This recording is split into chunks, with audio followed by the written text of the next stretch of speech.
కొలసి రాసిన పత్రిక, పరిశుద్ధ గ్రంథం నుండి కొలసి రాసిన పత్రిక మొదటి వాక్యం, మొదటి అధ్యాయము 26వ వాక్యం. కొలసి రాసిన పత్రిక మొదటి అధ్యాయము 26వ వాక్యం.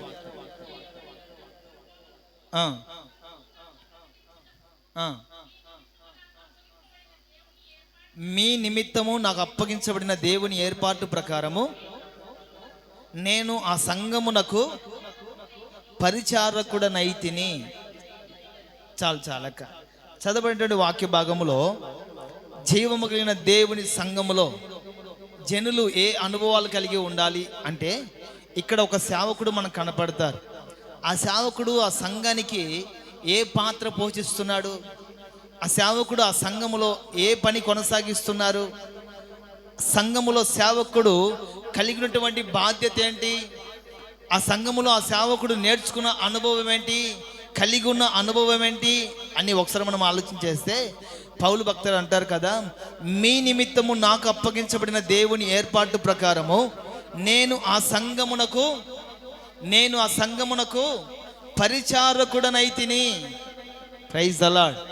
సంఘములో ఉన్న విశ్వాసులైనా, సంఘములో ఉన్న సేవకులైనా సంఘములో పరిచర్య చేసేవారిగా ఉండాలి, సంఘములో పరిచర్య చేసేవారిగా ఉండాలి. ఇప్పుడు నేను ఉన్నాను, వాక్య పరిచర్య చేస్తున్నాను, పాటలు పాడుతున్నాను, సాక్ష్యం చెప్పగలుగుతున్నాను, ఆరాధన చేయగలుగుతున్నాను, దేవుని రాకడ కూర్చున్నటువంటి కొన్ని సూచనలు చెప్పగలుగుతున్నాను.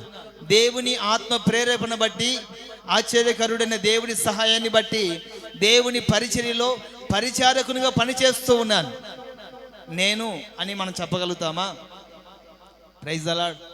అమ్మా, దయచేసి నా వైపు విచిత్రంగానూ ఆశ్చర్యంగానూ చూడొద్దు, భయంగా చూడొద్దు, భయం వేస్తూ ఉంది, కోపంగా చూడొద్దు. చెప్పే మాటలు విని ఆలకిస్తే అది మనకు ప్రయోజనాన్ని కలిగిస్తుంది. దేవునికి మహిమ కలుగును గాక. అర్థమైన వారు చెప్దాం హల్లెలూయా. అర్థమైంది కదా? పౌలు గారు ఏమని చెప్పారు? అప్పగించబడిన దేవుని ఏర్పాటు ప్రకారము నేను సంఘానికి పరిచారకుడనైతిని. ఇది పౌలు గారి విషయం పక్కన పెడదాం, నా విషయం పక్కన పెడదాం. ప్రతి ఒక్కరు కూడా సంఘములో నా పాత్ర ఏంటి, సంఘంలో నేను చేస్తున్న పని ఏంటి, సంఘంలో నాకున్న బాధ్యత ఏంటి అని మన గుండె మీద చేసుకుని చెప్పగలగాలి. మా మా ఆత్మీయతమైనటువంటి హోసనా మినిస్ట్రీస్లో మా నాయకులు ఉన్నారు. ఇంచుమించు దేవుని ఏర్పాటు ప్రకారంగా 5 మంది పెద్దల్ని దేవుడు నిర్ణయించాడు. ఆ 5 మంది పెద్దలలో ఒక పెద్దగా ఉన్నటువంటి నాయకుడు పాస్టర్ జాన్వేశ్వరన్న గారు ఒక మాట చెప్తారు, సవాలు చేసి చెప్తాడు. హోసనా మినిస్ట్రీస్లో అహర్నిశలు కష్టపడే వ్యక్తి ఎవరు అని అడిగితే అది నేను అని నేను చెప్పగలను. Praise the lord. మీరు అలా చూడొద్దు, మాకు భయం వేస్తూ ఉంది. జాన్వేశ్వరన్న గారు 5 మంది నాయకులలో ఈయన ఒక నాయకుడు. లక్షల మంది మీటింగ్స్లో కావచ్చు, మీడియా మిత్రులకే కావచ్చు, ప్రపంచానికి సవాలు విసిరినట్లుగా ఈ మాట చెప్పగలుగుతాడు. హోసనా మినిస్ట్రీస్లో ఇంచుమించు 30 సంవత్సరాలు పైబడి దేవుని సేవలో కొనసాగించబడుతున్న నేను, మా మినిస్ట్రీలో ఉన్నటువంటి సేవకులందరికంటే కూడా ఆహార విషయాల్లో కష్టపడే వ్యక్తి ఎవరు అంటే అది నేను అని నేను చెప్పగలను అనే మాట ఆయన చెప్తారు. నేను చెప్తున్నటువంటి మాట ఏంటంటే, సంఘానికి మనమందరం కూడా సమకూర్చబడి వచ్చాం. ఈ సంఘములో ఇదిగో నేను వీరందరికంటే కష్టపడే వ్యక్తిని అని చెప్పగలుగుతామా? ఇదిగో నేను వీరందరికంటే చక్కగా ప్రార్థన చేయగలిగిన వ్యక్తి అని నేను చెప్పగలుగుతామా?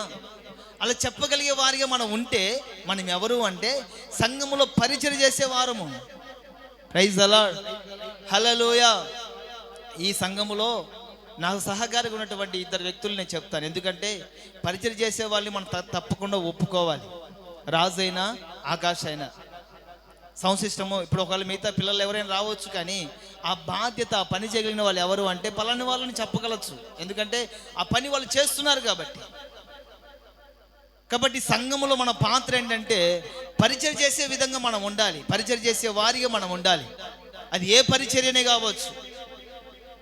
అలాగని చెప్పేసి పరిచర్యను అడ్డం పెట్టుకొని మనం ఏదో చేస్తున్నామని కాదు. ఆ పరిచర్యను అడ్డం పెట్టుకొని మనం పోతేనే జరుగుతుంది, మనం పోతే జరగదు అన్నది కూడా కాదు. దేవుడు ఏర్పాటు చేసుకున్న వారితో చేయించుకుంటాడు. కాదు కూడదు అని వారిలో ఒకవేళ ఇగో అనేది వస్తే తర్వాత వేరే వారిని దేవుడు వాడుకుంటాడు, అంతే తప్ప దేవుడి పరిచర్య మాత్రం ఆపుకోడు. కానీ దేవుని సన్నిధిలో ఉన్నటువంటి మన పాత్ర ఏంటి? మనం ఏం చేస్తున్నాం, ఎందుకు వస్తున్నాం? దేవుని వాక్యం అంటుంది, పౌలు గారు అంటారు కదా, మీ నిమిత్తము నాకు అప్పగించబడిన దేవుని ఏర్పాటు ప్రకారము నేను ఆ సంఘానికి పరిచారకుడనైతిని. నా ప్రైజ్ ద లార్డ్, హల్లెలూయా హల్లెలూయా. నా ప్రియమైన వల్ల మనం ఎలా ఉండాలి సంఘములు అంటే, ఎలా ఉండాలి? పరిచర్య చేసే వారిగా మనం ఉండాలి. అది ఏ పరిచర్య కావచ్చు. ఉన్న రోజు నువ్వే కాదు కానీ వాక్యం చెప్పేది నేను కూడా చెప్తలేనా అని కాదు నేను చెప్పేది. వాక్యం చెప్పచ్చు, పాట పాడచ్చు, ఆరాధన చేయొచ్చు. ఏ విషయంలో కూడా మనకంటూ ఒక పాత్రను మనం నియమించుకోవాలి. మనకంటూ ఒక ఏమంటారు దాన్ని, ఒక బ్రాండ్ని ఏర్పాటు చేసుకోవాలి. మనకంటూ ఒక ప్రత్యేకమైన గుర్తింపును మనం సంపాదించుకోవాలి. సంఘములో నా పాత్ర ఇది. ఒకప్పుడు ఒక సహోదరుడు పరిచయం అయ్యేవాడు. వేరే సంఘానికి వెళ్తూ ఉంటే, దగ్గరే కదా మన సంఘానికి రావచ్చు కదా అని నేను అడిగితే అతడు చెప్పే మాట ఏంటంటే, ఆ సంఘములో దేవుడు నాకు ఒక వరం ఇచ్చాడు. అంటే ఒక పరిచర్య నేను చేస్తున్నానని తెలియక ఆ సహోదరుడు చెప్పే మాట ఏంటంటే, ఆ సంఘములో దేవుడు నాకు ఒక వరం ఇచ్చాడు. ఏంటి ఆ వరం అంటే, నేను మార్నింగ్ లేవగానే వెళ్ళి మందిరం కడిగి ఊడ్చి చాపులేసి సౌండ్ సిస్టమ్ పెట్టే ఒక వరాన్ని, ఒక బాధ్యతని దేవుడు నాకు ఇచ్చాడు. నాకు చాలా సంతోషం అనిపించింది. ఎందుకంటే సంఘములో ఒక పనిని బాధ్యతకు తీసుకునే సంఘస్థులు చాలా తక్కువ మందికి కనపడతారు, చాలా తక్కువ మందిగా కనపడతారు. ఈ సమయాన పరిశుద్ధాత్మ ప్రేరేపణ బట్టి చెప్పగలుగుతున్న మాట ఏంటంటే, పౌలు భక్తుడు సంఘానికి పరిచర్య చేస్తున్నాడు. దేవుని సంఘములో ఉన్నటువంటి మనము, మన పాత్ర ఏంటి? ఇక్కడే మనం పరిచర్య చేయలేకపోతే, ఇక్కడే దేవుని స్తుతించలేకపోతే, ఇక్కడే క్రమశిక్షణని మనం పాటించలేకపోతే పరలోక పట్టణంలో ఎలా ఉండగలుగుతాము? కనుక ప్రియమైన వాళ్ళరా, సంఘానికి మాదిరిగా దేవుడు మనల్ని నిలబెట్టాడు. ఈ సంఘంలో మనం నేర్చుకోగలిగితే అక్కడ మనం దేవుని స్తుతించగలుగుతాం. ఇక్కడ మనం పరిచర్య చేయగలిగితే అక్కడ మనం వెళ్ళి దేవునికి పరిచర్య చేయగలుగుతాం. కాబట్టి నా ప్రియమైన వాళ్ళరా, దేవుని సంఘములో మనం ఎలా ఉండాలి అంటే, పరిచర్య చేసేవారిగా మనం ఉండాలి. ప్రైజ్ ద లార్డ్, హల్లెలూయా. ఎవరిగా మనం ఉండాలి?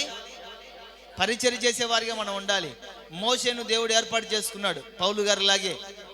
ఈ మోషే ఏం చేసేవారంటే, 40 రాత్రులు 40 పగలు ఆయనకి ఎప్పుడు సమయం దొరికితే అప్పుడు కొండ మీదకి వెళ్ళి ప్రార్థనలు గడిపేవాడు, దేవునితో గడిపేవాడు. దేవునితో మాట్లాడి ఆయనకు తనివి తీరిన తర్వాత దిగి వచ్చేవారు.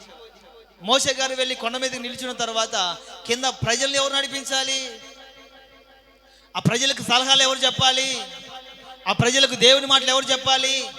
ఆ ప్రజలకు దేవుని చిత్తాన్ని, దేవుని ఆలోచనల్ని ఎవరు వివరించాలి? మోషే గారేమో ప్రతి దినము దేవుని యొద్ద నుండి ఆలోచనలు సంపాదించుకొని ప్రజలకు చెప్పేవాడు. ప్రజలకు కావాల్సినటువంటి అవసరతలన్నిటిని కూడా దేవుని సహాయం నుండి తీర్చేవాడు. మా అంటే కొండ మీదకి ఎక్కుతాడు, కొండ మీదకి ఎక్కి దేవునితో గడుపుతాడు, దేవునితో మాట్లాడతాడు, 24 hours ప్రార్థనలను గడుపుతాడు. మరి ప్రజల సంగతి ఏంటి? ఈ పరిచర్య సంగతి ఏంటి? పరిచారకుడు అటువంటి మోషే కొండ మీదకి వెళ్ళిపోయాడు. ఈ పరిచర్య సంగతి ఏంటి? ఈ సంఘం ఉన్నటువంటి పరిచారకులు ఎవరున్నారు? ఎంతమంది నేర్చుకున్నారు? ఎంతమంది సంఘానికి ఉపయోగకరంగా మార్చబడుతున్నారు? అంటే ఒక్కళ్ళేరే పట్టుమని మోషే గారు కొండ మీదకి ఎక్కితే ఆ పరిచర్ని కొనసాగించే వ్యక్తి ఎవరంటే యెహోషువ. ప్రైజ్ ద లార్డ్, హల్లెలూయా. లక్షల మంది కాల్బలం ఉన్నారు సంఘంలో, కానీ పరిచర్యకు ఉపయోగపడే వ్యక్తులు ఎవరైనా ఉన్నారు అంటే ఎవరు లేరు. ఎందుకంటే అక్కడ పరిచర్య చేయించుకున్న వాళ్ళు ఉన్నారు, కానీ పరిచర్య చేసేవాళ్ళు లేరు. అర్థమవుతుందమ్మా? పరిచర్య చేయించుకున్న వాళ్ళు ఉన్నారు, కానీ పరిచర్య చేసేవాళ్ళు లేరు. మోషే గారు కొండ మీదకి ఎక్కితే ఆ పరిచర్య ఎవరు చేస్తున్నారంటే యెహోషువ చేస్తున్నారు. ఆయన కొండ మీదకి ఎక్కిన తర్వాత కింద ఉన్నటువంటి యెహోషువ కొండ కింద మోకాళ్ళొంగి ప్రార్థన చేసేవాడు. Praise the lord. మోషే గారు భౌతికంగా ఉండి తన ప్రజల్ని రే అట్లవో, రే ఇట్లవో, నువ్వు కూర్చో, నువ్వు మోకరించు, నువ్వు ప్రార్థన చేయి అని చెప్పేవాడేమో, కానీ యెహోషువ తన ప్రార్థన ద్వారా పరిచర్యని కొనసాగించేవాడు. ప్రైజ్ ద లార్డ్, హల్లెలూయా. మోషే గారు కొండ దిగిచ్చోలోపు యెహోషువ మోకరించి ప్రార్థన చేస్తే దేవుని సహాయం, దేవుని ఆత్మ ప్రజలందరినీ మోసే దిగి వచ్చేంత వరకు కంట్రోల్ పెట్టేది, కంట్రోల్ చేసేది. కారణం ఏంటంటే ఈ యెహోషువ ఎవరు, అతడు ఏ బాధ్యత కలిగి ఉన్నాడు, ఏ పాత్ర పోషిస్తున్నాడు, సంఘానికి అతని ద్వారా కలిగినటువంటి ఉపయోగం ఏంటి అని ఆలోచన చేస్తే అతడు ప్రార్థన చేసే పరిచర్య కలిగిన వాడు. ప్రైజ్ ద లార్డ్, హల్లెలూయా. కాబట్టి నా ప్రియమైన వాళ్ళరా, చాలా మందిని పరిచర్యకి దేవుడు ఉపయోగించుకున్నాడు. సమూయేలు చిన్న ప్రాయంలోనే తన తల్లి దేవుని పరిచర్య కొరకు అతను ప్రతిష్ఠించి సంఘంలోని విడిచిపెట్టి వెళ్ళిపోయింది. ఈ సమూయేలు పాత్ర ఏంటి? తినడం, సాపేసుకోవడం, ఫ్యాన్ వేసుకోవడం, నిద్రపోవడం. అదేనా సమూయేలు పని? అర్థమవుతుందమ్మా? Praise the lord. ఇంట్లో ఉన్న బోకులు, పొరకలు, చాటలు అడ్డం వస్తాయి. మందిరంలో అయితే ఏముండవు. సాపేసుకోవడం, ఫ్యాన్ వేసుకోవడం, పడుకొని నిద్రపోవడం. ఇలా చేయలేదు సమూయేలు. చిన్న వయసులో బాలుడు పాలు విడిచిన నాటి నుండి అతడు పెరిగి పెద్దవాడై ఒక ప్రవక్త మార్చబడేంత వరకు కూడా దేవుని సంఘములో దేవునికి పరిచయం చేస్తూ వచ్చారు. ఆ మాట చదువుదాం ఒకసారి. సమూయేలు మొదటి గ్రంథం 2:18. సమూయేలు మొదటి గ్రంథం 2వ అధ్యాయము 18వ వాక్యం. బాలుడైన సమూయేలు నారతో నేయబడిన ఏఫోదును ధరించుకొని యెహోవాకు పరిచర్య చేయుచుండెను. సమూయేలు చాలక ఈ సమూయేలు ఏం చేస్తున్నాడు? అక్కడ ఏం చేస్తున్నాడమ్మా? బాలుడైన సమూయేలు ఎఫోదును ధరించుకొని తమ దేవుడని యెహోవాకు పరిచర్య చేస్తూ ఉండెను. యెహోషువ పరిచర్య చేశాడు, మోషే పరిచర్య చేశాడు, సమూయేలు పరిచర్య చేశాడు. ఇంకొక మాట చెప్పనా? యేసుక్రీస్తు వారు కూడా పరిచర్య చేశాడు. మనుషులమైతే దేవునికి పరిచర్య చేస్తున్నాం, దేవాతి దేవుడే మనుషులకు పరిచర్య చేశాడు. కనుకొని అంటాడు కదా, మనుష్య కుమారుడు పరిచర్య చేయటానికి వచ్చాడు కానీ పరిచర్య చేయించుకోవడానికి రాలేదు. మనుషులు దేవునికి పరిచర్య చేయాలి కానీ దేవుడు మనుషులకి పరిచర్య చేయకూడదు, చేసేవారిగా ఉండకూడదు. మనుషులమైన మనము దేవునికి పరిచర్య చేయాలి కానీ దేవుని చేత పరిచర్య చేయించుకోకూడదు. మోషే పరిచర్య చేశాడు, యెహోషువ పరిచర్య చేశాడు, సమూయేలు పరిచర్య చేశాడు, పౌలు పరిచర్య చేశాడు, యేసుక్రీస్తు ప్రభుల వారు కూడా పరిచర్య చేశాడు. మన పరిస్థితి, మన పాత్ర ఏంటి? పరిచర్య చేసేవారిగా ఉన్నామా? పరిచర్య చేయించుకునే వారిగా ఉన్నామా? ఒక దినాన 2009 అనుకుంటా, 2010 సంవత్సరాలలో నేను సంఘంలో ఉన్నప్పుడు ధారాళంగా కష్టపడేవాడిని. నాకు కష్టపడడం అంటే చాలా ఇష్టం. ఆ రోజుకైనా ఈ రోజుకైనా చాలా కష్టపడేవాడిని. మందిరం కడుతున్నప్పుడు ఆ కడ్డీలు పని చేస్తే బొబ్బలు పోయేటి. తెల్లవారేసరికి రాత్రి సిమెంట్ కలిపామంటే తెల్లవారేసరికి అదే సిమెంట్ ఉండేది. అంటే రాత్రి అనక పగలనేది వ్యత్యాసం మాకు ఉండేది కాదు. అంతలా కష్టపడేవాడిని. కానీ సంఘంలో చాలా సీనియర్ మోస్ట్ ఒక ఆయన ఉన్నాడే, రావడంలో కూర్చేసుకుంటాడా, ఇదిగో అది అట్లా చేశారండి, ఇది ఇట్లా చేశారండి, అది ఎందుకు చేశారు, ఇది ఎందుకు చేశారు అని చెప్తూ ఉంటే మనమైతే కాముగా ఉంటాం, పెద్దోడు కాబట్టి గౌరవించాలి కాబట్టి. చూస్తున్న వాళ్ళు ఉంటారు కదా, దేవుడు ఎవరిని ఒకరు లేపుతాడు కదా.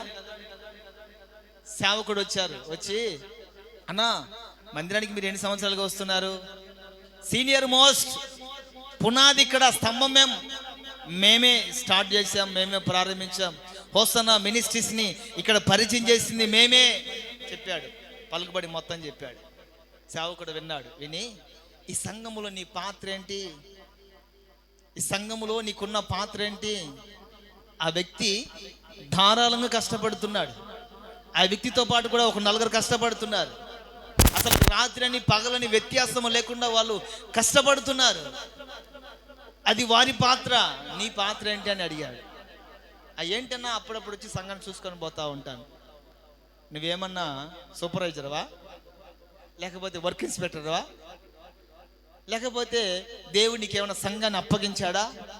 నీ పాత్ర ఏంటి అని అడిగితే సమాధానం లేదు. నువ్వు అట్లా మాట్లాడడం నాకు నచ్చలేదు అని సక్కంగా వెళ్ళిపోయాడు. నేనేమని చెప్తున్నానంటే, ఈ సమయాన మనము సంఘములో పరిచర్య చేయించే వారిగా ఉన్నామా? పరిచర్య చేయించుకునే వారిగా మనం ఉన్నామా? దేవాతి దేవుడు యేసుక్రీస్తు ప్రభుల వారు ఈ లోకానికి వచ్చి మనుషులకి పరిచర్య చేశాడా లేదా? తన బిడ్డలని తన ప్రజలని కుర్చీలో కూర్చోబెట్టి పాదాలు నీళ్ళతో వాళ్ళ పాదాలు కడిగాడు. ఎంత గొప్ప భాగ్యం అండి అది. అంటే నేను భాగ్యం అంటే మన భాగ్యవంతులమే కావచ్చు. ఆయన ఎంతగా తగ్గిపోయాడు. దేవాతి దేవుడయ్యుండి కూడా మనుషులకు పరిచర్య చేయడం ఏంటి? కానీ మనం మాత్రం పరిచర్య చేయం. నా ప్రియమైన వాళ్ళరా, జీవమగిలిన దేవుని సంఘములో జనులు ఎలా ఉండాలి అంటే పరిచర్య చేసేవారిగా మనం ఉండాలి. 2014 సంవత్సరం అనుకుంటా, 14-15 సంవత్సరాలు గుడరాల పండుగ నేను వెళితే ఒక దైవజనుడు, నేను తప్పని అనట్లేదు, ఎందుకంటే పరిచర్య చేయించుకునే వాళ్ళు ఉన్నారు, పరిచర్య చేసే వాళ్ళు ఉన్నారు, తెలుసుకోవాలి కాబట్టి చెప్తున్నాను. వెళితే మామూలుగా మా సేవకులకు ఉన్నటువంటి అలవాటు ఏంటంటే కొంతమంది కష్టపడి పని చేస్తారు, కొంతమంది పిల్లలతో పని చేయించుకుంటారు, విశ్వాసులతో పని చేయించుకుంటారు. ఆయన వయసులో పెద్ద ఆయనే కాదనట్లేదు, అలాగని నడవలేని స్థితిలో అయితే లేడు, అన్నీ ఆరోగ్యంగా అంతా బాగానే ఉంది. నేను మా సేవకుని కోసం అక్కడ ఆ రూమ్లోకి గదిలోకి వెళితే ఆరాముగా పడుకొని మంచం మీద ఆరాముగా పడుకొని, రే బాబు ఎక్కడి నుంచి వచ్చావు అంటే బద్దివేలు అన్నా, రా వచ్చి నూనె పెట్టు తలకి అన్నాడు. కాముగా ఇనుప చిన్నప్పుడు ఉన్నా. రే బాబు కాళ్ళు వస్తాను కానీ కాళ్ళు నొక్కు అన్నాడు, కాలు బట్టు అన్నాడు. నేను చూసి పట్టినట్టుగానే ఉన్నా. మా సేవకుడు వచ్చి లోపు, ఎవరయ్యే బాబు అంటే మా అబ్బాయి అండి, మా బద్వేల్ సెంటర్, మా బద్వేల్ నుంచి వచ్చారంటే, వినపడదా చెప్తే అర్థం కాదా బాబు, నూనె పెట్టండి పెట్టడండి, సేవకులు అంటే గౌరవం లేదా, భయం లేదా అని దబాయిచుండి మాట్లాడంటే, ఆ అబ్బాయి నాకే పరిచర్య చేయడు, నీకు చేస్తాడా? ఆ అబ్బాయికి సేవకుని నేను, నాకే పరిచర్య చేయడు, నీకు చేస్తాడా అని అడిగాడు. ఎందుకు చేయకూడదు? బైబిల్ లేదా సేవకులు గౌరవించాలని, సన్మానించాలని, వారికి పరిచర్య చేయాలని, పరిశుద్ధులకు పరిచర్య చేయుట ఆశీర్వాదకరమని తెలియదా, చెప్పలేదా అన్నాడు. నేను అన్నాను దగ్గరికి వెళ్ళి, ఇంకా నేను ఇన్వాల్వ్ కావాల్సి వచ్చింది, ఇన్వాల్వ్ అయ్యేటట్లుగా చేశాడు. వెళ్ళాను దగ్గరికి వెళ్ళి, ఎందుకంటే ఆల్రెడీ అదే కోటికి మా సేవకుని కూడా ఇచ్చాను కాబట్టి ఆయన ఏం మాట్లాడలేకపోయాడు. నేను దగ్గరికి వెళ్ళాను. దగ్గరికి వెళ్ళి, అన్నా నేను నీకు పరిచయం చేయాలి కదా, నేను చేస్తాను, తప్పేం కాదు, పరిశుద్ధులకి పరిచయం చేయడం మాకు ఆశీర్వాదకరం, నేను చేస్తాను, నువ్వు యేసుప్రభు కంటే గొప్పవాడివా అన్నాను. ఎట్లా అన్నాను, యేసుప్రభు కంటే నువ్వు గొప్పవాడివా చెప్పు. యేసుప్రభు అలాంటి వాడే మాలాంటి వాళ్ళకి పరిచర్య చేశాడు, పరిచర్య చేయించుకోలేదు. ఆయన కష్టం ఎంత? రాత్రి పగలు కొండలు ఎక్కి పరిచర్య నడుచుకుంటూ వెళ్ళి దేవుని వాక్యాన్ని ప్రకటించేవాడు. ఆ చీములు పట్టినటువంటి కుష్ఠరోగులను కూడా అసహించుకోకుండా వాళ్ళని ముట్టి స్వస్థపరిచాడు. గుడ్డోలనేమి, మూగోలనేమి, కుంటోలనేమి, గూనెలనేమి, దయ్యం పట్టిన వాళ్ళనేమి, రక్తం కక్కుకుంటే వాళ్ళనేమి, వాంతి చేస్తున్న వాళ్ళనేమి, వీళ్ళందరినీ కూడా ఏం చేశాడు ఆయన? వారికి పరిచర్య చేసి వాళ్ళని బాగు చేశాడు. నువ్వు అంతకంటే గొప్పగా కష్టపడ్డావా? కాళ్ళు నడకన వెళ్ళి దేవుని సువార్తను ప్రకటించావా? కాళ్ళు నొక్కడానికి గంటల తరబడి దేవుని సరిగ్గా నిలబడి వాక్యాన్ని బోధించావా? నీకు తలకు ఆయిల్ రాయడానికి? యేసుప్రభు కంటే గొప్పడివా నువ్వు చెప్పు, నేను పరిచర్య చేస్తాను అన్నాను. రే నువ్వు చేయి, లేకపోతే వద్దు కానీ వెళ్ళిపో అన్నాడు. నేను ఎందుకు మాట చెప్తున్నానంటే, మనము ఆరోగ్యంగా ఉన్నంత వరకు, కాళ్ళు చేతులు సమస్తము కూడా బాగుగా ఉన్నంత వరకు మనం దేవునికి పరిచర్య చేయాలి. ఆమేన్, హల్లెలూయా. సంఘములో ఉన్నది ఎందుకు అంటే, సంఘానికి పరిచర్య చేయడానికి మనం దేవుడు పిలుచుకున్నాడు. ఒకప్పుడు చెప్పాను, సంఘంలో మనం ఎలా ఉండాలంటే పరిచర్య చేసేవారిగా ఉండాలని ఒక పాయింట్ ఇలాగే వచ్చిన తర్వాత ఆ రోజు ఆదివారం ఎవరు చెప్పాల్సిన అవసరంలే, టక పనులు చేసి పడేశారు. ప్రార్థన చేసుకున్నాడు, పక్క జరుగు, సాపెత్తాలి, పక్క జరుగు అంటే చెప్పినప్పుడు మాత్రమే కాదు, ఇంటికి వెళ్ళినా బయటికి వెళ్ళినా సంఘంలో ఉన్నా కూడా మన మనస్సాక్షితో మనం మాట్లాడాలి. ఈ సంఘానికి దేవుడు నన్ను తీసుకుని వచ్చాడు, ఈ సంఘానికి దేవుడు నన్ను పిలుచుకున్నాడు, ఈ సంఘంలో నాకున్న పాత్ర ఏంటి, నా బాధ్యత ఏంటి అని మనము ఆలోచన చేయాలి. Praise the lord. జీవము కలిగిన దేవుని సంఘములో జనులు ఏ అనుభవం కలిగి ఉండాలి? పరిచర్య చేసేవారిగా ఉండాలి. దేవునికి మహిమ కలుగును గాక. రెండవ మాట, ప్రకటన గ్రంథము 2వ అధ్యాయము 7వ వాక్యం.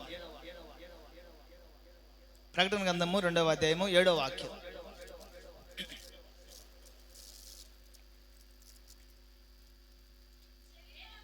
చెవి గలవాడు ఆత్మ సంగములతో చెప్పుచున్న మాట వినుగాక. జయించు వానికి దేవుని పరదైసులో ఉన్న జీవ వృక్ష ఫలములు భుజింపనిస్తుంది. ఇక్కడ సంఘములో ఉన్నటువంటి మనము కలిగి ఉండాల్సినటువంటి రెండవ అనుభవం ఏంటంటే జయించే వారిగా మనం ఉండాలి. ఆమేన్, ఆమేన్, ఆమేన్. నోరు తెలిసిన దగ్గర ఒప్పుకోను. ఆమేన్, హల్లెలూయా. రెండవదిగా మనం ఏ అనుభవం కలిగి ఉండాలి? జయించే వారిగా మనం ఉండాలి. జయించే వారిగా ఉండాలి. ఎవరిని జయించాలి? అత్తనా, మామనా, ఇంట్లో ఉన్న వాళ్ళనా, ఇరుగు పొరుగు వారనా, లేదా మన పిల్లలనా, లేదా భర్తలనా, భార్యలనా? నాయన ఫేస్బుక్ ఆన్ చేస్తే వణుకు పుడతా ఉంది. మొన్న పోయిన ఆదివారం అనుకుంటా ఫోన్ వచ్చిందా, ఆన్ చేశానా, అక్కగారు కూడా చెప్పారు. ఆన్ చేస్తే ఒక స్త్రీ అంట తన భర్తను చంపేసి మూట కట్టుకొని బ్రిడ్జిలో పడేద్దామని చెప్పేసి రోడ్డు మీద నడుచుకుంటూ వెళ్తా ఉంది. ఈరోజు ఫోన్ ఆన్ చేస్తే భర్తకి నిద్ర మాత్రలు ఇచ్చి రోకలు పడేసుకుని కొట్టి చంపేసి బాత్రూమ్ కట్టుకుందామని చెప్పేసి గుంత తీసి బాత్రూంలో వేయాలని ట్రై చేసింది. వెంటనే కనుక్కున్నారు. ఎందుకని ఈ మాట చెప్తున్నానంటే మనం జయించాల్సింది ఎవరిని? భర్తలనా, అత్తనా, మామనా, ఆడబిడ్డలనా, ఇరుగు పొరుగునా?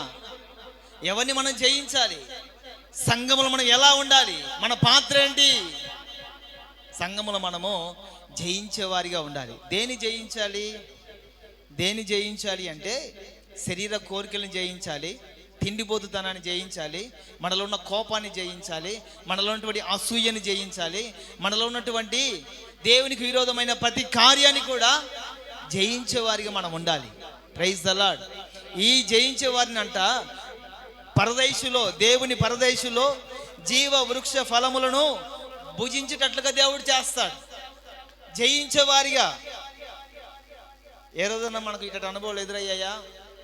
మా సేవకుల మీద మాకున్నటువంటి అనుభవాన్ని బట్టి చెప్తున్నాను. దానియేల్ పాస్టర్ గారు అని ఒక ఆయన ఉండేవారు. ఆయనకు శరీరాన్ని బట్టి ఏ కోరిక వచ్చినా కూడా దాన్ని జయించిన వరకు దాని మాట వినడు. ఫస్ట్ ఆఫ్ ఆల్ మన శరీరాన్ని ఎప్పుడైతే జయిస్తామో అప్పుడే ఈ లోకాన్ని జయిస్తాం. మన శరీరాన్ని మనం జయించలేకపోతే లోకాన్ని ఎలా జయిస్తాం? ఒక మాట చెప్తాను. యేసుక్రీస్తు ప్రభుల వారు 40 రోజులు ఉపవాసం ఉన్నాడు. ఉపవాసం అండి కొండ మీదకి ఎక్కిన తర్వాత శరీరం ఒక కోరిక అడిగింది. ఇన్ని రోజులు కడుపు కాలుస్తున్నావే, అటుకి బయటికి వెళ్ళి ఏదైనా తిని రావచ్చు కదా అని అడుగుతుంది అనుకోండి. అప్పుడు మనం బయటికి వెళ్ళి తినొస్తే ఆయన శరీరం మాట విననట్ట? ఆయన కొండ మీదకి ఎక్కితే అపవాదం అడుగుతాడు, నువ్వు 40 రోజులు ఉపవాసం ఉన్నావు కదా, ఇదిగో బాగా ఆకలితో ఉన్నట్టున్నావు, ముఖం చూస్తని అర్థమైపోతా ఉంది, ఆ రాళ్ళు తీసుకొని రొట్టెలుగా చేసుకొని తిను అని అపవాది శోధిస్తున్నాడు. వెంటనే ఆయన ఆ మాటకు లోపడ్డాడు అనుకోండి, ఆ శరీరాన్ని జయించినట్లేనా? జయించలేనట్టే. కనుకనే మా పాస్టర్ గారు, డానియల్ పాస్టర్ గారు ఇదివరకు ఒక ఆయన ఉండేవారు. ఆయనకంట ఆదివారం వచ్చేసరికి చికెన్ తినాలని ఆశ. ఆయనకి ఎప్పుడైనా సరే, అంటే చుట్టుపక్కల ఇల్లు ఉంటాయి కదా, ఆదివారం వచ్చేసరికి పల ఎంచుతూ ఉంటారు మసాలాలు. ఆ వాసన వచ్చినప్పుడల్లా ఆయనకు చికెన్ తినాలని ఆశ పుట్టేదంట. తర్వాత మేము ఎప్పుడైనా సేవకుని ప్రేమించి క్యారీలు తీసుకుని వెళ్ళే వాళ్ళం. ఆ రోజు నా టైం బాగాలేక నేనే తీసుకెళ్ళాను క్యారీ. బాగా చక్కగా చికెన్ ఫ్రై చేసుకొని కూర చేసుకొని తీసుకెళ్తే అన్నాడు, ఈరోజు నేను తినకూడదని నిర్ణయించుకున్నాను బాబు అన్నాడు. ఏంటిన్నా చికెన్ తినకపోవడం ఏంటి? ఇష్టపడి కష్టపడి మీకోసం నేను ప్రేమగా తీసుకొని వస్తే ఇక్కడికి వచ్చిన తర్వాత నేను చికెన్ తినకుండా ఉండాలని నిర్ణయించుకున్నాను అంటావేంటి అని అడిగితే ఆయన చెప్తున్న మాట, ఈ రోజు అని కాదు కానీ ఇంచుమించుగా 2-3 వారాల నుండి చికెన్ తిను అని నా శరీరం నాకు ప్రేరేపణ ఇస్తుంది. కాబట్టి దాన్ని నేను జయించాలి అంటే తినకుండా మానేయాలి. ఇంచుమించుగా నాకు ఒక 3 నెలలు చికెన్ తిను అనే ఆలోచన నాకు రాక ఉన్నంత వరకు నేను తినకూడదని నిర్ణయించుకున్నాను అన్నాడు. తెచ్చినది మళ్ళీ రిటర్న్ తీసుకెళ్ళా ఇంటికి. ఎందుకని ఈ మాట చెప్తున్నానంటే, శరీరం మనకు ఏదైతే చెప్తుందో దాన్ని మనం చేయకుండా ఉంటే జయించినట్లు. Praise the lord. ముఖానికి ఏదో మొటిమలు వేసినట్టుందే, ఒకసారి చూడరా దాని సంగతి ఏందో అన్నాం అనుకోండి. లేనిపోని క్రీములు ఆర్డర్ పెట్టి దాన్ని గిల్లి గీకి పూసామనుకోండి, దాని మాట మనం విన్నట్ట, మన మాట అది విన్నట్లా. కాబట్టి మనం జయించే వారిగా ఉండాలి. ఏ విషయం కోసం కైనా కూడా, ఏ విషయంలో కూడా మనం జయించగలగాలి. నిగ్రహ శక్తి అనేది ప్రతి మనిషిలో ఉండాలి. శరీర కార్యాలు మనిషిని పతనము చేస్తాయి. నిన్న ఒక మాట చెప్పాను, శరీర కార్యాలు మనిషిని చనిపోయేటట్లుగా చేస్తుంది. అది ఆత్మ సంబంధమైన కార్యాలు, ఆత్మ సంబంధమైన సంగతులు చనిపోయే మనిషిని కూడా బ్రతికేటట్లుగా చేస్తాయి. Praise the lord. చూద్దాం ఆ మాట ఒకసారి, ఆ మాట చదువుదాం. రోమపత్రిక 8:13. రోమపత్రిక 8:13 త్వరగా.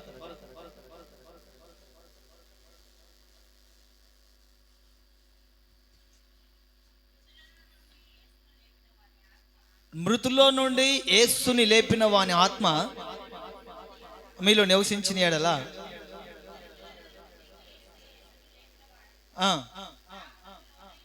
చావునకు లోనైన మీ శరీరములను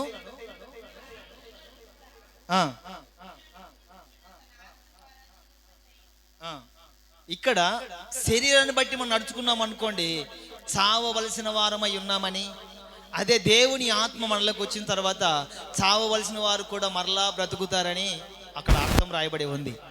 నా ప్రియమైన వాళ్ళు ఎందుకు ఈ మాట చెప్తున్నానంటే, మనము జయించే వారిగా ఉండాలి. దేన్ని జయించాలి? ఫస్ట్ శరీరాన్ని జయించాలి. ఈ శరీరంలో నుండే అనేకమైనవి వస్తూ ఉంటాయి.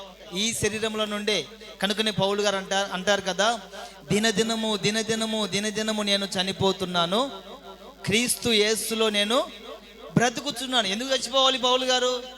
ఏ శ్రమ వచ్చింది, ఏ బాధ వచ్చింది, ఏ కష్టం వచ్చిందంటే తన శరీరముతోనే పోరాటం చేస్తున్నాడు, తన శరీరముతోనే యుద్ధము చేస్తున్నాడు పౌలు గారు. కనుకనే ప్రతి దినం ఏదైనా కోరిక అడిగిందా, కొట్టి చంపడమే. ఏదైనా ఆశ కలిగించిందా, కొట్టి చంపేయడమే. ఏదైనా ఆలోచన పుట్టించిందా, నలగొట్టడమే. కనుకనే పౌలు గారు అంటారు కదా, దినదినము దినదినము నేను చనిపోతున్నాను, క్రీస్తు యేసులో బ్రతుకుతున్నాను. చచ్చిపోవాలంతే శరీరంగా. భౌతికంగా మనిషి చనిపోతేనే ఆత్మీయంగా జీవిస్తాడు. శరీరం చెప్పినట్టుగా మనం వింటా పోతున్నాం అనుకోండి, జయించలేకపోతే పరదేశంలో ఉండలేము. ఇక్కడ దేవుడు అంటారు కదా, జయించు వానిని దేవుని పరదేశంలో జీవ వృక్ష ఫలములను భుజింపచేస్తాను. పరలోక పట్టణంలో దేవునితో కలిసి మనం భోజనము చేయాలంటే ఇక్కడ జయించే వారిగా ఉండాలి. యేసుక్రీస్తు ప్రభువు వారు అంటారు కదా, నేను లోకాన్ని జయించాను. ఆమేన్, ఆమేన్. నేను లోకాన్ని జయించాను, నాతో కూడా మీరు ఉండాలంటే మీరు కూడా ఏం చేయాలి? లోకాన్ని జయించాలా, లోకంతో రాజీ పడాలా? అమ్మా, లోకాన్ని జయించాలా, లోకంతో రాజీ పడాలా? కొత్త సినిమా రిలీజ్ అయిందా? మన భక్తులు చెప్తున్నాను, సినిమాకి వెళ్ళేటప్పుడు కూడా ప్రార్థన చేసుకొని పోతారు. అప్పుడు లోకంతో రాజీ పడినట్ల, లోకాన్ని జయించినట్ల.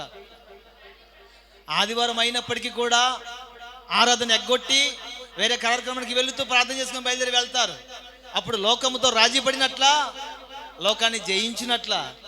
ప్రభువా చాలా ఇబ్బంది కలిగింది నాయన, చాలా మొహమాటంగా ఉంది ప్రభువా, వెళ్ళకుంటేనేమో వాళ్ళు అపార్థం చేసుకుంటారు, వెళితేనేమో మీరు బాధపడతారు. ఏంది నా పరిస్థితి, దయతో నన్ను క్షమించయ్యా, ఈ చిన్న గొర్రెను చిన్న మనసుతో క్షమించయ్యా. ప్రార్థన చేసుకుని వెళ్ళే వాళ్ళు లోకముతో రాజీ పడిన వాళ్ళు అంటారా, లోకాన్ని జయించిన వాళ్ళు అంటారా? ఇప్పటికి ఇంచుమించు మా ఊర్లో తలంబ్రాలు అయిపోయి ఉంటాయి. మా అన్న కొడుకు ఏమైనా ఫీల్ అవుతాడని చెప్పేసి నన్ను ఆగిపోతే లోకాన్ని జయించినట్ల, లోకంతో రాజీ పడినట్ల? రాజీ పడినట్టే. లోకాన్ని మనం జయించే వారిగా ఉండాలి. ఆమేన్. అప్పుడే మన పరలోకములో దేవునితో కలిసి జీవ వృక్ష ఫలాలు భోజిస్తాం. బైబిల్ గ్రంథంలో చాలా మంది జయించిన వాళ్ళు ఉన్నారు. యేసుక్రీస్తు ప్రభువు వారు లోకాన్ని జయించాడు. యాకోబు దేవునితో పోరాడి దేవుని మీదనే జయం పొందాడు. దేవుని దూతతో పోరాడి దేవుని దూత పైన జయాన్ని పోయింది, జయ వీరుడిగా నిలిచాడు. మన పితరులు విశ్వాసాన్ని బట్టి రాజ్యాలు జయించారు. రక్షించబడిన వారు లోకాన్ని జయిస్తారు. దేవునికి మహిమ కలుగును గాక. జీవము కలిగిన దేవుని సంఘములో జనులు కలిగి ఉండాల్సినటువంటి రెండవ అనుభవం ఏంటి? జయించే వారిగా ఉండాలి. మొట్టమొదటిగా ముచ్చటగా మూడో మాట చెప్పిన ముగిస్తాను. మత్తయి సువార్త 18వ అధ్యాయము 15వ వాక్యం. మత్తయి సువార్త 18వ అధ్యాయము 15వ వాక్యం.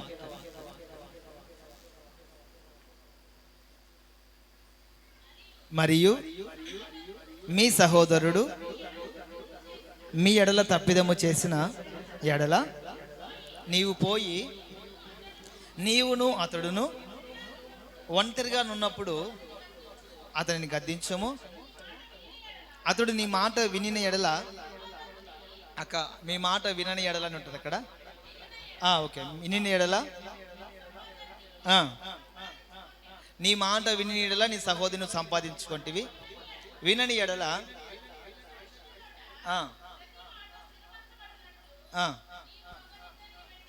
వెంట పెట్టుకొని వినని ఎడల ఆ సంగతి సంఘమునకు తెలియజెప్పుము. సంఘం మాట కూడా వినని ఎడల సుంకరిగాను ఏవి వీటిని బంధిస్తారో పరలోకమందు కూడా బంధించబడతాయి. ఏవైతే విప్పుతారో చాలు. హల్లెలూయా. మూడవదిగా జీవము కలిగిన దేవుని సంఘములో మనం కలిగి ఉండాల్సినటువంటి మూడవ అనుభవం ఏంటంటే మన సహోదరుల్ని మనం సంపాదించుకునే వారిగా ఉండాలి. ఏంటిమా? మన సహోదరులని సంపాదించుకునే వారిగా ఉండాలి. దేవుని సన్నిధికి రండి అని ఒకవేళ మనం చెప్పామనుకోండి, వినలేదు, లేకపోతే 2-3 సార్లు చెప్పి చూసాము, వినలేదు. అతడు ఒంటరిగా ఉన్నప్పుడు మనం వెళ్ళి చెప్పి చూడాలి, వినలేదు. సంఘంతో కూడా తీసుకెళ్ళి చెప్పాలి, వినలేదు. ఒకవేళ విన్నాడు అనుకోండి, అతను మనము సంపాదించుకున్న వారము. వినలేదనుకోండి, సంఘముతో కూడా చెప్పినప్పటికీ కూడా వినలేదనుకోండి, అతన్ని మనము విడిచిపెట్టాలి. అతని గురించి మనం ప్రార్థన చేయాలి. విడిచిపెట్టిన తర్వాత అతనికి మనకు సంబంధం లేదు అనుకోవడం కాదు, అనుకోకూడదు కూడా. ఇక్కడ మూడవదిగా మనం కలిగి ఉండాల్సిన అనుభవం ఏంటంటే మన సహోదరిని మనము సంపాదించుకునే వారిగా ఉండాలి. ఎందుకు అవసరమా? నేను పోతే పోలేక సంఘానికి, మా కుటుంబం పోతే సరిపోదా? వారం నీళ్ళు మంగపడాల్సిన అవసరం నాకేంటి? ఒకసారి చెప్పాను, 2 సార్లు చెప్పాను, 3 సార్లు చెప్పాను, వినకపోతే నేనేం చేయాలి? నాకు అవసరం ఏంటి అని మనం అనుకోవచ్చు. ఎందుకు ఈ మాట చెప్తున్నానంటే ఇంకా మూడో వచనం ఎందుకు చదివించానంటే ఇక్కడ మనం ఏదైతే ఏమైతే బంధిస్తామో పరలోకంలో ఏమవుతుంది? బంధించబడుతుంది. ఇక్కడ మనం ఏదైతే విప్పుతామో అక్కడ కూడా విప్పబడుతుంది. ఇక్కడ మనము మా సహోదరుడు నాకేంటి లే, నాకేం అవసరం లేదు అనుకున్నాం అనుకోండి, అక్కడ కూడా అదే పరిస్థితి మనం అనుభవిస్తాం. ఇక్కడ కష్టపడి ప్రయాసపడి ఒక వ్యక్తిని మనము సంపాదించుకొని మనం ఏదైతే విప్పుతామో అక్కడ కూడా ద్వారములు తెరవబడతాయి. ఇక్కడ మనము ఫలము సంపాదించుకుంటే ఆ ఫలము అక్కడ సమకూర్చబడుతుంది. కనుకనే మనము మన సహోదరుని సంపాదించుకునే వారిగా మనం ఉండాలి. అంటే ఎవరైనా నశించిపోతున్న వారు ఎవరైనా కూడా, దేవుని నమ్మని వారు ఎవరైనా కూడా ఉన్నప్పుడు వారిని మనము దేవుని వాక్యాన్ని చెప్పి ఏం చేసుకోవాలి? సంపాదించుకోవాలి. మీరు చెప్తే వినలేదనుకోండి, సువార్థకుడికి పెట్టి సంఘాన్ని తీసుకెళ్ళి దేవుని వాక్యాన్ని ప్రకటించిన తర్వాత కూడా అతడు దేవుని మాట, సంఘం మాట వినకపోతే అన్యునిగానో తెలియని వ్యక్తిగానో మనం వదిలేద్దాం, అతని కోసం ప్రార్థన చేద్దాం. కానీ మన ప్రయత్నం ఏంటి? మన అనుభవం ఏంటంటే సహోదరుని సంపాదించుకునే వారిగా మనం ఉండాలి. మీకు అర్థమయ్యే భాషలో నేను చెప్తాను. ధనవంతుడు చనిపోయాడు, పేదలాజరు చనిపోయాడు. పేదలాజరు ఎక్కడున్నాడు? దేవుళ్ళు ఉన్నాడా? ఓకే, దేవుడి దగ్గర ఉన్నాడు పేదలాజరు. ధనవంతుడు ఎక్కడున్నాడు? పాతాళంలో ఉన్నాడు. పాతాళంలో ఎలాగోలాగో పాపం చేసో, అన్యాయం చేసో, మోసం చేసో, దేవుని నమ్మకం మొత్తం మీద ధనవంతుడు పాతాళానికి వెళ్ళిపోయాడు. అక్కడికి వెళ్ళిపోయిన తర్వాత భూమి మీద ఉన్నటువంటి తన సహోదరులతో అతనికి ఏంటి పని? అర్థమవుతుందమ్మా? సహోదరుని మీద మనము కలిగి ఉండాల్సినటువంటి బాధ్యత ఏంటో మీకు వివరిస్తున్నా. ఎలాగోలాగో తప్పు చేశాడో, ఒప్పు చేశాడో, అన్యాయం చేశాడో, న్యాయం చేశాడో, రక్షించబడ్డాడో, రక్షించబడలేదో, దేవుని వాక్యాన్ని, దేవుని సువార్తను నిర్లక్ష్యం చేశాడో, మొత్తం మీద పాతాళానికి వెళ్ళిపోయాడు ధనవంతుడు. భూమి మీద ఉన్నటువంటి తన సహోదరులతో అతనికి ఏంటి పని? అది దేవునికి మహిమ కలుగును గాక. భూమి మీద ఉన్నంత వరకు నా సహోదరులు నేను రక్షించుకోలేకపోయాను, సంపాదించుకోలేకపోయాను. తండ్రివైన అబ్రహామా, ఒక్కసారి నాకు అవకాశం ఇస్తే నేను భూమి మీదకి వెళ్ళి నా సహోదరులకు సువార్తను ప్రకటించుకొని నేను వారిని సంపాదించుకుంటాను, వారిని రక్షించుకుంటాను అంటే దేవుడు ఏమన్నాడు? నో ఛాన్స్, అవకాశం లేదు. బతికున్నప్పుడే మనం నేర్చుకోవాల్సిన అనుభవం ఏంటంటే మన సహోదరుని మనం సంపాదించుకోవాలి. ఇంటికాడు ఉన్నప్పుడు సంపాదించుకోకుండా, బతికున్నప్పుడు సంపాదించుకోకుండా, వాడెట్టబోతే నాకెందుకు, వీడెట్టబోతే నాకెందుకు, నేను బాగున్నాను కదా, నేను రక్షించబడ్డాను కదా, వారం మందిరానికి వెళ్తున్నాను కదా అని నిన్ను నువ్వు స్వార్థపూరితంగా ఆలోచన చేసావు కదా. అలాగే ఉండు, నువ్వే ఉండు, ఒక్కనివే ఉండు. ఇప్పుడు నీ సహోదరులతో నీకేంటి పని అంటే, లేదయ్యా, నేను పడిన ఈ నరకం, నేను పడుతున్న ఈ వేదన నా సహోదరులు పడకూడదు, దయచేసి ఒక్క ఛాన్స్ ఇవ్వండి, నేను వెళ్ళి నా సహోదరులు సంపాదించుకున్నానంటే పొర్రపాటే కూడా అవకాశమే లేదు. ఇదిగో భూమి మీద నా సేవకులు ఉన్నారు, భూమి మీద సహోదరులు సంపాదించుకునే వ్యక్తులు ఉన్నారు. ఆ పని వాళ్ళు చేస్తారు, కానీ నువ్వు మాత్రం నీకు ఇచ్చినటువంటి బాధ్యతను సక్రమంగా నిర్వర్తించు అని పాతాళంలోనే అతను పర్మిట్ చేశాడు. నా ప్రియమైన వాళ్ళరా, ఎవడు కూడా ఈ లోకంలో శాశ్వతం కాదు. ఈరోజు ఒకడు, రేపు ఇంకొకడు, వరుస లైన్లో అందరూ వెళ్ళిపోవాల్సిందే. తర్వాత ఈరోజు మనం వెళ్ళిపోయామనుకోండి, మన సహోదరుల పరిస్థితి ఏంటి? ఒక తల్లి గర్భాన అందరూ కూడా రక్తాన్ని పంచుకొని పుట్టాం. ఒకే తండ్రి రక్తాన్ని పంచుకొని వెనక ముందు పుట్టాం. వారి మీద మనకు బాధ్యత లేదా? వారి మీద మనకు హక్కు లేదా? వారిని సంపాదించుకున్నటువంటి కనీస జ్ఞానం మనకు లేదా? కాబట్టి జీవములను దేవుని సంఘములో జనులు ఏ అనుభవం కలిగి ఉండాలి అంటే, సహోదరుని సంపాదించుకునే వారిగా ఉండాలి. డబ్బును సంపాదించుకునే వారిగా కాదు, ఆస్తులు సంపాదించుకునే వారిగా కాదు, వెండి బంగారాలు సంపాదించుకునే వారిగా కాదు. సంపాదించుకోవడం తప్పని అనట్లేదు.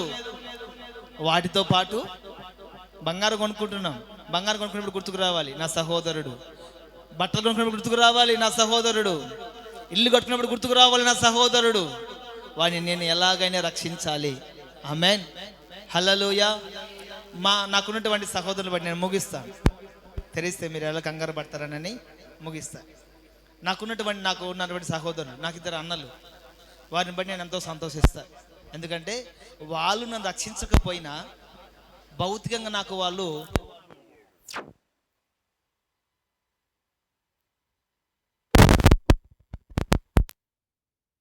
విషయంలో, నా గురించి ఆలోచించే విషయంలో, నాకు సహాయం చేసే విషయంలో కానీ మా పెద్దన్న, మా చిన్నన్న ఇద్దరు కూడా నాకు కుడి భుజాలు, రెండు భుజాలు, కుడి భుజం ఒకరు, ఎడ భుజం ఒకరు. ఎందుకంటే నేను వారి దగ్గరికి ఎప్పుడు నాకు సహాయం చేయడం నేను వెళ్ళను, అది జరగదు కూడా, ఎప్పుడు వెళ్ళనండి. కానీ వాళ్ళు ప్రతిసారి నా గురించి ఆలోచన చేస్తూ ఉంటారు. స్కూల్కి వెళ్తున్నారు, లక్షల డబ్బులు ఖర్చు అవుతాయి, వాడు ఎలా చేస్తున్నాడు, ఏం చేస్తున్నాడు అని ఫోన్ చేసేది అడుగుతారు. ఎప్పుడు పిల్లల్ని పంపిస్తున్నావు కాలేజీకి అంటే 10 రోజులు ఎంత ఖర్చు అవుతుంది అంటే 1 లక్ష రూపాయలు అవుతుంది అనుకోండి. ఇది అన్న 50,000 పంపిస్తున్నాడు, నేను 50,000 పంపిస్తాను. వాళ్ళు పంపించకపోతే అవుట్ ఆఫ్ క్వశ్చన్. తమ్ముడనే వాడు ఒకడున్నాడు అని గుర్తు పెట్టుకోవడం గొప్ప విషయం కదా. ఇది భౌతికమైన ప్రేమ కావచ్చు, ఎందుకంటే ఒకే రక్తాన్ని పంచుకొని పుట్టాము కాబట్టి ఒక ప్రేమ, ఒక బాధ్యత కావచ్చు. ఈ బంధం మనల్ని పరలోకానికి తీసుకెళ్ళదు, కానీ ఒక బంధం అనేది ఉంది. యేసు రక్తము చేత కడగనటువంటి ఒక రక్త సంబంధం మనకు ఉంది. ఈ రక్త సంబంధాన్ని మనం ఎలా కోల్పోవాలి? మనలాగే అందరూ కూడా పరలోకంలోకి రావాలి కదా, మనలాగే అందరూ కూడా పరలోక పట్టణంలో స్వాధీనం చేసుకోవాలి కదా. వారిని రక్షించుకోవాలని మనం ఏ అనుభవం కలిగి ఉండాలి? సహోదరులని సంపాదించుకునే వారిగా ఉండాలి, సహోదరుని సంపాదించుకునే వారిగా ఉండాలి. కాబట్టి నా ప్రియమైన వాళ్ళరా, ఆస్తులు సంపాదించుకుందాం, అంతస్తులు సంపాదించుకుందాం, వెండి బంగారు సంపాదించుకుందాం. వాటితో పాటు కూడా మన సహోదరుని సంపాదించుకుందాం. దేవునికి మహిమ కలుగును గాక. నేను మా నాన్న సంపాదించుకోలేకపోయానండి, ఎందుకంటే మా నాన్న దేవుని ఎందుకు భయం కలిగిన వాడే, భక్తి కలిగిన వాడే, కానీ మందిరానికి కాదు. బాప్తిసం అంటే ఎగిరి పడతాడు. ఆయన మరణ పడకలకు ముందు నేను ఎన్నోసార్లు నాటలు పెట్టుకుని తీసుకెళ్తాను, బాప్తిసం తీసుకో, మందిరానికి అంటే హేళనగా మాట్లాడేవాడు. కానీ దేవుడు భయాన్ని కలిగించాడో ప్రేరణ కలిగించాడో తెలియదు, కానీ ఒక 20 రోజులు చనిపోతారు అనగా ప్రతిరోజు నాతో ప్రార్థన చేస్తున్నాను. అయినా ప్రయోజనం ఏంటి? బాప్తిసం తీసుకున్నట్టయినా నేను మా తండ్రిని రక్షించుకోగలిగాను అనే సంతృప్తి నాకు ఉండే. బాప్తిసం లేకుండా చనిపోయాను, రక్షించుకున్నట్లయినా కాదు. కాబట్టి నా ప్రియమైన వాళ్ళగా మన సహోదరిని మనం సంపాదించుకునే వాళ్ళగా మనం ఉండాలి. దేవునికి మహిమ కలుగును గాక. జీవమైన దేవుని సంఘములో జనులు ఏ అనుభవం కలిగి ఉండాలి? మొదటిగా, రెండవది, మూడవది దేవునికి మహిమ కలుగును గాక. దయచేసి కలుగుతుంది, గౌరవించండి. ఇటువంటి వాక్యాలు